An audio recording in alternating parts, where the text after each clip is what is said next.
हा 6 महिन्याची माझी मुलगी आहे आणि आता खरंच आमच्यामध्ये नाहीये हिंमत कसलीच. मी इथे जाऊन माझ्या मुलीसोबत मी ते जीव देईल. आता जर माझ्या बिल्डिंगला काही झालं, मी जे सगळे घेताना डॉक्युमेंट्स बरोबर बघून घेतलेले आहे. तर आमची घरं तोडली आणि आम्हाला नुकसान भरपाई नाही मिळाली तर आम्ही हे पेट्रोल ओतून आम्ही आमच्या फॅमिलीला संपवणार. तर मी पेट्रोल टाकून माझ्या पुरा परिवाराला जाळून टाकेल. जोपर्यंत माझं इथं रक्त सांडत नाही, मी बिल्डिंगला एक हातोडा पडून देणार नाही. SBI बँकेकडनं माझं लोन झालेलं आहे रीतसर. डोंबिवलीतलं समर्थ कॉम्प्लेक्स. कोर्ट म्हणतंय बेकायदा, पण हाय रे देवा, 7 मजले चढत होते तेव्हा कोर्ट काय डुलक्या घेत होतं का?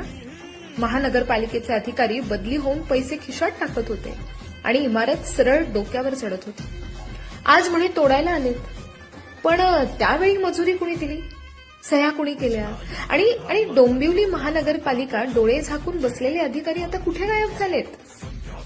घर खरेदीकरांना फसवलं, EMI देताना कंबर मोडली आणि वरती म्हणे इमारत पाडा ना मग.